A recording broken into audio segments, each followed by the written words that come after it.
बहुत समय पहले की बात है। हिमालय के जंगलों में एक बहुत ताकतवर शेर रहता था। एक दिन उसने बारहसिंघे का शिकार किया और खाने के बाद अपनी गुफा को लौटने लगा।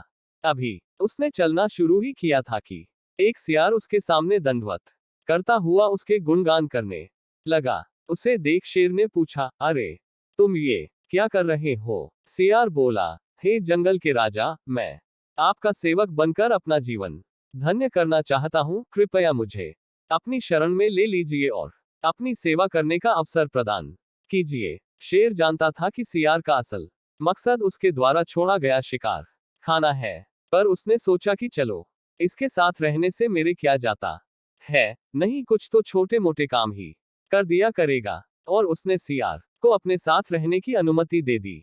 उस दिन के बाद से जब भी शेर शिकार करता, सियार भी भरपेट भोजन करता। समय बीतता गया और रोज मांसाहार करने से सियार की ताकत भी बढ़ गई। इसी घमंड में अब वह जंगल के बाकी जानवरों पर रौब भी झाड़ने लगा। और एक दिन तो उसने हद ही कर दी।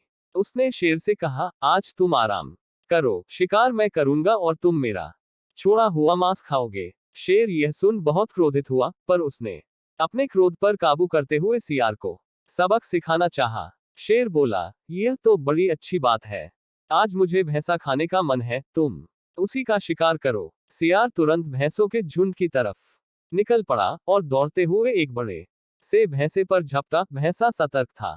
उसने तुरंत अपनी सींग घुमाए और सियार को दूर झटक दिया।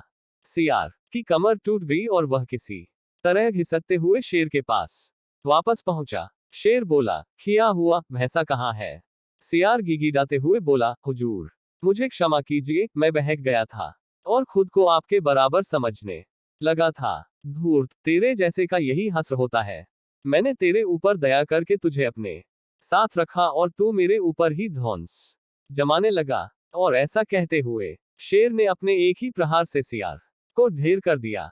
किसी के किए गए उपकार को भूल उसे ही नीचा दिखाने वाले लोगों का वही हश्र होता है जो इस कहानी में सियार का हुआ। हमें हमेशा अपनी वर्तमान योग्यताओं का सही आंकलन करना चाहिए और घमंड में आकर किसी तरह का मूर्खतापूर्ण कार्य नहीं करना चाहिए। राममिलन कहानी R1 चैनल।